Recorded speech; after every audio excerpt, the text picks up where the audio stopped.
Hi friends, ಹೇಗಿದ್ದೀರಾ?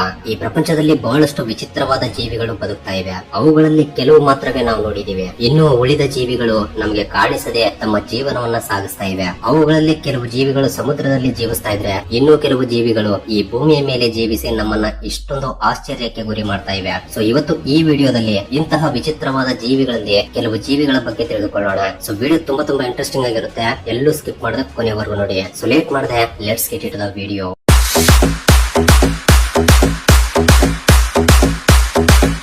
Number 1, ribbon eel. ಈ ಮೀನನ್ನ ಲೇಟ್ ನೋಸ್ಡ್ ಈಲ್ ಅಥವಾ ಗೋಸ್ಟ್ ಮೊರೆ ಈಲ್ ಎಂದು ಕೂಡ ಕರೀತಾ ಇರ್ತಾರೆ. ಇದು ಈ ಸಮುದ್ರದಲ್ಲಿ ಜೀವಿಸುವ ತುಂಬಾ ವಿಚಿತ್ರವಾದ ಮೀನು ಅಂತಾನೆ ಹೇಳ್ಬೋದು. ಇದರ ಹೆಸರಿಗೆ ತಕ್ಕಂತೆ ಇದೊಂದು ರಿಬ್ಬನ್ ಅಂತೆ ಇಷ್ಟು ಸುಂದರವಾಗಿ ಈ ಸಮುದ್ರದಲ್ಲಿ ಜೀವಿಸ್ತಾ ಮನುಷ್ಯರನ್ನ ಆಶ್ಚರ್ಯ ಪಡಿಸ್ತಾ ಇದೆ. ಕೆಲವು ಜನರಿಗೆ ಇದೊಂದು ಹಾವಿನಂತೆ ಕೂಡ ಕಾಣಿಸುತ್ತೆ. ಸೊ ಈ ಮೀನಿನಲ್ಲಿ ಅತ್ಯಂತ ವಿಚಿತ್ರವಾದ ವಿಷಯ ಏನು ಅಂದ್ರೆ, ಇವು ಗಂಡು ಮೀನುಗಳಾಗಿ ಹುಟ್ಟಿ ಹೆಣ್ಣು ಮೀನುಗಳಾಗಿ ರೂಪಾಂತರಗೊಳ್ಳುತ್ತವೆ. ಮತ್ತೆ ಹೆಣ್ಣು ಮೀನುಗಳಿಂದ ಗಂಡು ಮೀನುಗಳಾಗಿ ರೂಪವನ್ನ ಬದಲಾಯಿಸಿಕೊಳ್ಳಬಲ್ಲವು. ಈ ರೀತಿ ಲಿಂಗವನ್ನ ಬದಲಾಯಿಸಿಕೊಳ್ಳುವ ಈ ಸಾಮರ್ಥ್ಯವನ್ನ ಪ್ರೋಟಾಂಡಿ ಎಂದು ಕರೀತಾರೆ. ಅಷ್ಟೇ ಅಲ್ಲದೆ ಇವುಗಳಲ್ಲಿ ಗಂಡು ಮೀನುಗಳು ಯಾವುವು, ಹೆಣ್ಣು ಮೀನುಗಳು ಯಾವುವು ಎಂದು ಈಸಿಯಾಗಿ ಕಂಡು ಹಿಡಿಬಹುದು. ಹೇಗೆ ಅಂದ್ರೆ, ಗಂಡು ಮೀನುಗಳು ಈ ರೀತಿ ನೀಲಿ ಬಣ್ಣದಲ್ಲಿರುತ್ತವೆ. ಅದೇ ರೀತಿ ಹೆಣ್ಣು ಮೀನುಗಳಾದ್ರೆ ಈ ರೀತಿ ಯೆಲ್ಲೋ ಕಲರ್ ನಲ್ಲಿ ಇರುತ್ತವೆ. ಆದ್ರೆ ಇವು ಈ ಬಣ್ಣಕ್ಕೆ ಬದಲಾಗುವ ಮುಂಚೆ ಕಪ್ಪು ಬಣ್ಣಕ್ಕೆ ಬದಲಾಗಿ ನಂತರ ಬ್ಲೂ ಅಥವಾ ಯೆಲ್ಲೋ ಕಲರ್ ಗೆ ಬದಲಾಗುತ್ತವೆ. ಅದಕ್ಕಾಗಿಯೇ ಈ ವಿಚಿತ್ರವಾದ ಮೀನುಗಳನ್ನ ಬಹಳಷ್ಟು ಜನ ಒಂದು ಪೆಟ್ ಫಿಶ್ ನಂತೆ ಕೂಡ ಸಾಕ್ತಾ ಇದ್ದಾರೆ. ಈ ವಿಚಿತ್ರವಾದ ಮೀನು 4 ರಿಂದ 8 ಅಡಿಗಳಷ್ಟು ಉದ್ದದವರೆಗೆ ಬೆಳೆಯಬಲ್ಲದು. ಅಷ್ಟೇ ಅಲ್ಲದೆ ಇವು ಈ ಸಮುದ್ರದ ತಳಭಾಗದಲ್ಲಿ ತಮ್ಮ ಮನೆಯನ್ನ ಈ ರೀತಿ ಕ್ರಿಯೇಟ್ ಮಾಡಿಕೊಂಡು ಆ ಕುಣಿಯಲ್ಲೇ ಜೀವಿಸುತ್ತವೆ. ಈ ಮೀನುಗಳು ಬೇಟೆಯಾಡೋಕೆ ಹೊರಗಡೆ ಹೋಗದೆ ಆ ಕುಣಿಯಲ್ಲೇ ಕುಳಿತು ಈ ರೀತಿ ಚಿಕ್ಕ ಚಿಕ್ಕ ಮೀನುಗಳನ್ನ ಹಿಡ್ಕೊಂಡು ಅವುಗಳನ್ನ ಆಹಾರವಾಗಿ ಮಾಡಿಕೊಳ್ಳುತ್ತೆ. ಈ ಮೀನುಗಳು ಹೆಚ್ಚಾಗಿ ನಮಗೆ ಇಂಡೋ ಪೆಸಿಫಿಕ್ ಮಹಾಸಮುದ್ರದಲ್ಲಿ ಮಾತ್ರವೇ ಕಂಡು ಬರುತ್ತವೆ. ನಂಬರ್ 2, ಹರ್ಕಲ್ಸ್ ಬೀಟಲ್. ಇದರ ಹೆಸರಿಗೆ ತಕ್ಕಂತೆ ಇದು ಜೀರುಂಡೆಗಳಲ್ಲೇ ಅತ್ಯಂತ ದೊಡ್ಡ ಜೀರುಂಡೆ ಮತ್ತು ಅತ್ಯಂತ ಬಲವಾದ ಕೀಟ ಕೂಡ ಹೌದು. ಈ ಕೀಟಗಳು ಅವುಗಳ ಶರೀರದ ತೂಕಕ್ಕಿಂತ 850 ಪಟ್ಟು ಜಾಸ್ತಿ ತೂಕವನ್ನ ಹೊತ್ತುಕೊಂಡು ಹೋಗಬಲ್ಲವು. ಈ ಪ್ರಪಂಚದಲ್ಲಿ ಬದುಕುವ ಪ್ರತಿಯೊಂದು ಜೀವರಾಶಿ ಯಾವುದಾದ್ರೂ ಒಂದು ಒಳ್ಳೆ ಕೆಲಸವನ್ನ ಮಾಡೋಕೆ ಈ ಭೂಮಿಯ ಮೇಲೆ ಹುಟ್ಟುತ್ತೆ. ಅವುಗಳಲ್ಲಿ ಈ ಹರ್ಕಲ್ಸ್ ಬೀಟಲ್ ಕೂಡ ಒಂದು. ಇದು ಕೊಳೆತು ಹೋದ ಹಣ್ಣುಗಳನ್ನ ಮತ್ತು ಕೊಳೆತು ಹೋದ ಕಾಲುವೆಗಳಲ್ಲಿ ಬಿದ್ದಿರುವ ಆಹಾರವನ್ನ ತಿಂದು ಜೀವಿಸುತ್ತೆ. ನಮ್ಗೆಲ್ರಿಗೂ ಗೊತ್ತು, ಯಾವ್ದಾದ್ರು ಆಹಾರ ಕೊಳೆತು ಹೋದ್ರೆ ಅಥವಾ ಯಾವ್ದಾದ್ರು ದೇಹ ಕೊಳೆತು ಹೋದ್ರೆ ಅದರಿಂದ ಭಯಂಕರವಾದ ಬ್ಯಾಕ್ಟೀರಿಯಾಗಳು ಮತ್ತು ಫಂಗಸ್ ರಿಲೀಸ್ ಆಗುತ್ತೆ ಅಂತ. ಸೊ ಆ ರೀತಿ ಬ್ಯಾಕ್ಟೀರಿಯಾಗಳು ಮತ್ತು ಫಂಗಸ್ ರಿಲೀಸ್ ಆಗದ ಹಾಗೆ ಈ ಕೀಟ ಮನುಷ್ಯರನ್ನ ಕಾಪಾಡ್ತಾ ಇರುತ್ತೆ. ಇದು ಸರಿಸುಮಾರು 17 ಸೆಂಟಿಮೀಟರ್ ಗಳವರೆಗೆ ಬೆಳೆಯುತ್ತೆ. ಇವುಗಳಲ್ಲಿ ಹೆಣ್ಣು ಕೀಟಗಳಿಗಿಂತ ಗಂಡು ಕೀಟಗಳೇ ತುಂಬಾ ದೊಡ್ಡದಾಗಿ ಬೆಳೆಯುತ್ತವೆ. ಅದೇ ರೀತಿ ಇವುಗಳಿಗೆ ರೆಕ್ಕೆಗಳಿದ್ರೂ ಕೂಡ ಮಾಮೂಲಿ ಕೀಟಗಳು ಹಾರುವ ಹಾಗೆ ಹಾರಲು ಇದಕ್ಕೆ ಆಗಲ್ಲ. ಇಷ್ಟೊಂದು ವಿಚಿತ್ರವಾದ ಮೂಗಿರುವ ಈ ಕೀಟವನ್ನ ನೋಡ್ತಾ ಇದ್ರೆ ಇದು ಮನುಷ್ಯರಿಗೆ ತುಂಬಾ ಅಪಾಯವನ್ನ ಉಂಟು ಮಾಡುತ್ತೆ ಅಂತ ಅನ್ಸುತ್ತೆ. ಆದ್ರೆ ಇದು ಮನುಷ್ಯರಿಗೆ ಯಾವುದೇ ರೀತಿಯ ಅಪಾಯವನ್ನ ಉಂಟು ಮಾಡಲ್ಲ. ಅದಕ್ಕಾಗಿಯೇ ಇಂತಹ ಕೀಟಗಳನ್ನ ಬಹಳಷ್ಟು ಜನ ಒಂದು ಪೆಟ್ ನಂತೆ ಸಾಕ್ತಾ ಇದ್ದಾರೆ. Number 3, spotted genet. ಇವುಗಳಿಗೆ ಉದ್ದವಾದ ದೇಹ ಇರೋದ್ರ ಜೊತೆಗೆ ಒಂದು ಭಾರಿ ಆಕಾರದಲ್ಲಿರುವ ರಿಂಗ್ ಶೇಪ್ ನಲ್ಲಿರುವ ಒಂದು ಬಾಲ ಕೂಡ ಇರುತ್ತೆ. ಅದೇ ರೀತಿ ದೊಡ್ಡ ಕಿವಿಗಳು, ಬಲವಾದ ಮಸಲ್ಸ್ ಮತ್ತು ಬಲವಾದ ಪಂಜಾದಿಂದ ಕೂಡಿರುವ ಈ ಮ್ಯಾಮಲ್ ನೋಡೋಕೆ ಸೇಮ್ ಒಂದು ಬೆಕ್ಕಿನಂತೆ ಕಾಣಿಸುತ್ತೆ. ಆದ್ರೆ ಇದು ಬೆಕ್ಕಲ್ಲ, ಇದೊಂದು ಮುಂಗುಸಿ ಜಾತಿಗೆ ಸೇರಿದ ಜೀವಿ. ಇದರ ದೇಹದ ಮೇಲೆ ಚಿರತೆ ದೇಹದ ಮೇಲೆ ಇರುವ ಹಾಗೆ ಮಚ್ಚೆಗಳನ್ನ ಹೊಂದಿ ನಮಗೆ ಇಷ್ಟು ಸುಂದರವಾಗಿ ಕಾಣಿಸುತ್ತೆ. ಆಫ್ರಿಕಾ ಮತ್ತು ಯುರೋಪ್ ನಲ್ಲಿ ಇವುಗಳನ್ನ ಜಾಸ್ತಿಯಾಗಿ ನೋಡಬಹುದು. ಇವು ರಾತ್ರಿಯ ಸಮಯದಲ್ಲಿ ಅವುಗಳ ಆಹಾರವನ್ನ ಜಾಸ್ತಿಯಾಗಿ ಬೇಟೆಯಾಡುತ್ತವೆ. ಇವು ಚಿಕ್ಕ ಚಿಕ್ಕ ಇಲಿಗಳನ್ನ ಮತ್ತು ಪಕ್ಷಿಗಳನ್ನ ತಿಂದು ಜೀವಿಸುತ್ತೆ. ಇವುಗಳ ಚೂಪಾದ ಬಲದಿಂದ ಎಂತಹ ಮರವನ್ನೇ ಆಗ್ಲಿ ಇಷ್ಟು ಈಸಿಯಾಗಿ ಏರಬಲ್ಲವು. ಇವು ಮರಗಳ ಮೇಲೆ ಜೀವಿಸೋಕೆ ಜಾಸ್ತಿ ಇಷ್ಟಪಡುತ್ತವೆ. ಇಷ್ಟು ವಿಚಿತ್ರವಾಗಿರುವ ಈ ಜೀವಿಯನ್ನ ಕೆಲವು ಝೂಗಳಲ್ಲಿ ನೋಡಬಹುದು. ಅಂಡ್ ಇನ್ನು ಕೆಲವರು ಈ ಜೀವಿಯನ್ನ ಒಂದು ಪೆಟ್ ಆನಿಮಲ್ ಅಂತೆ ಸಾಕ್ತಾ ಇದ್ದಾರೆ. ಇದು ಸೇಮ್ ಬೆಕ್ಕಿನಂತೆ ಇರೋದ್ರಿಂದ ಕ್ಯಾಟ್ ಲವರ್ಸ್ ಕೂಡ ಇದನ್ನ ಸಾಕ್ತಾ ಇದ್ದಾರೆ. ಅಷ್ಟೇ ಅಲ್ಲದೆ ಇದು ಅವರ ಜೊತೆ ಅಷ್ಟೇ ಫ್ರೆಂಡ್ಲಿ ಆಗಿ ಕೂಡ ಇರುತ್ತೆ. Number 4, sarcastic fringehead. ಈ ಮೀನು ನೋಡೋಕೆ ನಾರ್ಮಲ್ ಆಗಿ ಕಾಣಿಸುತ್ತೆ. ಆದ್ರೆ ಒಂದ್ಸಲ ಅದರ ವಿಶ್ವರೂಪವನ್ನ ನೀವೇ ನೋಡಿ, ಎಷ್ಟು ಭಯಂಕರವಾಗಿ ಕಾಣ್ತಾ ಇದೆ ಅಂತ. ಯಾವ್ದಾದ್ರು ಶತ್ರು ಮೀನು ಅದರ ಹತ್ರ ಬಂದ್ರೆ ಈ ಮೀನು ಇಷ್ಟು ಭಯಂಕರವಾಗಿ ಅದರ ಬಾಯಿಯನ್ನ ತೆರೆದು ಅವುಗಳನ್ನ ಎದುರಿಸುತ್ತೆ. ಹಾಗಾದ್ರೆ ಯಾಕೆ ಇಷ್ಟೊಂದು ಅಗ್ರೆಸಿವ್ ಆಗಿರುತ್ತೆ ಅಂದ್ರೆ, ಅದರ ಮನೆಯನ್ನ ಕಾಪಾಡಿಕೊಳ್ಳೋಕೆ. ಈ ಮೀನುಗಳು ತಮ್ಮ ಮನೆಯಗೋಸ್ಕರ ಈ ರೀತಿ ತಮ್ಮ ಜೀವನಾವಧಿಯಲ್ಲಿ ಪ್ರತಿದಿನ ಜಗಳ ಮಾಡ್ತಾನೆ ಇರುತ್ತವೆ. ಇಲ್ಲಿ ಇಂಟ್ರೆಸ್ಟಿಂಗ್ ಪಾಯಿಂಟ್ ಏನು ಅಂದ್ರೆ, ಈ ಮೀನು ಬೇರೆ ಯಾವುದೋ ಮೀನಿನ ಜೊತೆ ಜಗಳವಾಡಲ್ಲ.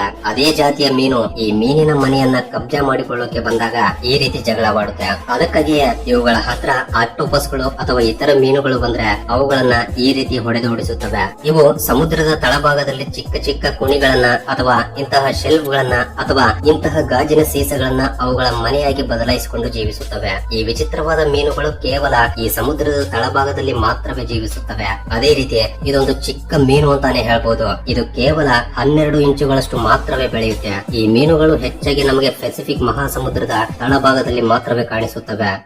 ನಂಬರ್ 5 ಗಾರ್ಡನ್ ಈಲ್. ಇವುಗಳನ್ನ ನೋಡ್ತಾ ಇದ್ರೆ ಒಂದೇ ಜಾಗದಲ್ಲಿ ಕೆಲವು ನೂರಾರು ಹಾವುಗಳು ಮೇಲೆ ಎದ್ದ ಹಾಗೆ ನಮಗೆ ಕಾಣಿಸುತ್ತೆ. ನಿಜ ಹೇಳ್ಬೇಕು ಅಂದ್ರೆ ಇದು ಒಂದು ರೀತಿಯ ಮೀನು, ಅದು ಕೂಡ ತುಂಬಾ ವಿಚಿತ್ರವಾದ ಮೀನು ಅಂತಾನೆ ಹೇಳ್ಬೋದು. ಇವು ಈ ಸಮುದ್ರದ ತಳಭಾಗದಲ್ಲಿ ಮಾತ್ರವೇ ಜೀವಿಸುತ್ತವೆ. ಸಮುದ್ರದ ತಳಭಾಗದಲ್ಲಿ ಈ ರೀತಿ ಒಂದು ರಂಧ್ರವನ್ನ ಮಾಡಿಕೊಂಡು ಆ ರಂಧ್ರದಿಂದ ಅರ್ಧ ದೇಹವನ್ನ ಹೊರಗೆ ಇಟ್ಟು ಈ ರೀತಿ ಅವುಗಳ ಆಹಾರವನ್ನ ಬೇಟೆಯಾಡುತ್ತವೆ. ಇವುಗಳಿಗೆ ಏನಾದ್ರೂ ಅಪಾಯ ಉಂಟಾಗುತ್ತೆ ಎಂದು ಗೊತ್ತಾದ್ರೆ ತಕ್ಷಣವೇ ಅವು ಆ ರಂಧ್ರದೊಳಗೆ ಹೋಗಿ ಅವುಗಳ ಪ್ರಾಣಗಳನ್ನ ಕಾಪಾಡಿಕೊಳ್ಳುತ್ತವೆ. ಈ ವಿಚಿತ್ರವಾದ ಮೀನುಗಳು ಇಂಡೋ ಪೆಸಿಫಿಕ್ ಮಹಾಸಮುದ್ರಗಳಲ್ಲಿ ಮತ್ತು ಆಸ್ಟ್ರೇಲಿಯಾದ ಮಹಾಸಮುದ್ರಗಳಲ್ಲಿ ಕೂಡ ನಮಗೆ ಹೆಚ್ಚಾಗಿ ಕಂಡು ಬರುತ್ತವೆ. ಈ ಮೀನುಗಳು ಜಾಸ್ತಿಯಾಗಿ ಈ ರೀತಿ ಒಂದು ಕಾಲನಿ ರೀತಿಯಲ್ಲೇ ತಮ್ಮ ಮನೆಗಳನ್ನ ಮಾಡಿಕೊಂಡು ವಾಸವಿರುತ್ತವೆ. ಇಲ್ಲಿ ವಿಚಿತ್ರ ಏನು ಅಂದ್ರೆ ಇಂತಹ ವಿಚಿತ್ರವಾದ ಮೀನುಗಳನ್ನು ಕೂಡ ಬಹಳಷ್ಟು ಜನ ಒಂದು ಪೆಟ್ ಫಿಶ್ ನಂತೆ ಸಾಕ್ತಾ ಇದ್ದಾರೆ. ಹಾಗಾದ್ರೆ ಇವುಗಳಿಗೆ ಗಾರ್ಡನ್ ಈಲ್ ಎಂಬ ಹೆಸರು ಯಾಕೆ ಬಂತು ಅಂದ್ರೆ ಇವುಗಳನ್ನ ದೂರದಿಂದ ನೋಡಿದ್ರೆ ನಮ್ಮ ಗಾರ್ಡನ್ ನಲ್ಲಿರುವ ಹುಲ್ಲು ಹೇಗೆ ಕಾಣಿಸುತ್ತೋ ಇವು ಕೂಡ ಅದೇ ರೀತಿ ಕಾಣಿಸೋದ್ರಿಂದ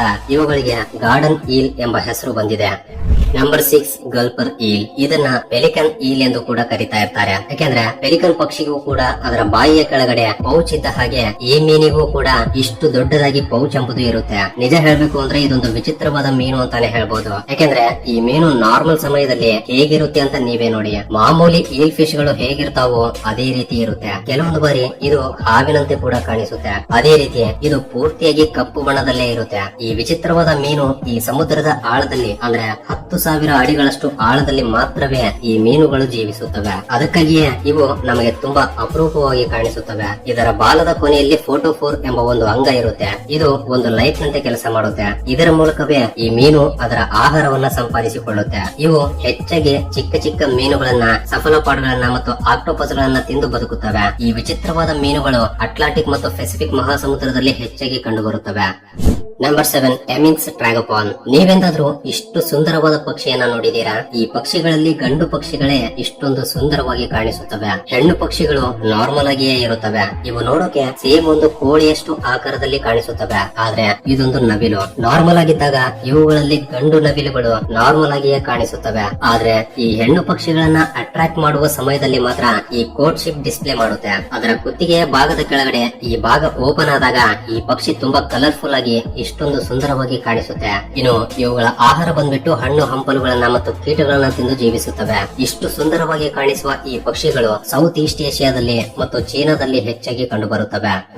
ನಂಬರ್ 8 ಜೈಂಟ್ ಸಲಾಮಂಡರ್. ಮಾಮೂಲಿ ಸಲಾಮಂಡರ್ಗಳು ಹಲ್ಲಿಗಳು ಯಾವ ಸೈಜ್ ನಲ್ಲಿ ಇರುತ್ತವೋ ಅದೇ ಸೈಜ್ ನಲ್ಲಿ ಇರುತ್ತವೆ. ಆದ್ರೆ ಈ ಜೈಂಟ್ ಸಲಾಮಂಡರ್ಗಳು ಮಾತ್ರ ತುಂಬಾ ಅಂದ್ರೆ ತುಂಬಾ ದೊಡ್ಡದಾಗಿರುತ್ತವೆ. ಅಂದ್ರೆ ಇವು ಸರಿಸುಮಾರು 6 ಅಡಿಗಳಷ್ಟು ಉದ್ದದವರೆಗೆ ಬೆಳೆಯಬಲ್ಲವು. ಇನ್ನು ಈ ಜೈಂಟ್ ಸಲಾಮಂಡರ್ ಗಳಲ್ಲಿ ಟೋಟಲ್ 3 ವಿಧಗಳಿರುತ್ತವೆ. ಅವುಗಳಲ್ಲಿ ಒಂದು ಚೈನೀಸ್ ಜೈಂಟ್ ಸಲಾಮಂಡರ್, ಎರಡನೆಯದು ಜಪಾನೀಸ್ ಜೈಂಟ್ ಸಲಾಮಂಡರ್, ಮೂರನೆಯದು ನಾರ್ತ್ ಅಮೆರಿಕಾ ಜೈಂಟ್ ಸಲಾಮಂಡರ್. ಇವುಗಳಲ್ಲಿ ಎಲ್ಲದಕ್ಕಿಂತ ದೊಡ್ಡದು ಚೈನೀಸ್ ಜೈಂಟ್ ಸಲಾಮಂಡರ್. ಇವು ಹೆಚ್ಚಾಗಿ ಮೀನುಗಳನ್ನ ಮತ್ತು ಇತರ ಜೀವಿಗಳನ್ನ ತಿಂದು ಬದುಕುತ್ತವೆ. ಇವುಗಳಲ್ಲಿ ಅತ್ಯಂತ ವಿಚಿತ್ರವಾಗಿ ಕಾಣಿಸುವ ವಿಷಯ ಏನು ಅಂದ್ರೆ ಇವುಗಳ ದೇಹದಲ್ಲಿ ಯಾವ ಭಾಗ ಡ್ಯಾಮೇಜ್ ಆದ್ರೂ ಕೂಡ ಅವುಗಳನ್ನ ಮತ್ತೆ ರೀಜನರೇಟ್ ಮಾಡಿಕೊಳ್ಳುವ ಎಬಿಲಿಟಿ ಈ ಜೀವಿಗೆ ಇರುತ್ತೆ. ಅಂದ್ರೆ ಇವುಗಳ ದೇಹದಲ್ಲಿ ಹೃದಯ, ಮೆದುಳು, ಕೈಕಾಲುಗಳು ಅಥವಾ ಬಾಲದ ಭಾಗ ಕಟ್ಟಾದ್ರೂ ಕೂಡ ಆ ಭಾಗಗಳನ್ನೆಲ್ಲ ಮತ್ತೆ ಪುನರುತ್ಪತ್ತಿ ಮಾಡಿಕೊಳ್ಳಬಲ್ಲದು. ಅದೇ ರೀತಿ ಇವುಗಳಿಗೆ ಸೆನ್ಸರಿ ಆರ್ಗನ್ಸ್ ಇರೋದ್ರಿಂದ ಮುಂದೆ ಬರುವ ಅಪಾಯಗಳನ್ನು ಕೂಡ ತುಂಬಾ ಈಸಿಯಾಗಿ ಕಂಡುಕೊಳ್ಳುತ್ತವೆ. ಅಂದ್ರೆ ಭೂಕಂಪಗಳು, ತುಫಾನ್ಗಳು ಇಂತಹ ಅಪಾಯಗಳನ್ನ ಇವು ಮೊದಲೇ ಕಂಡು ಹಿಡಿಯುತ್ತವೆ.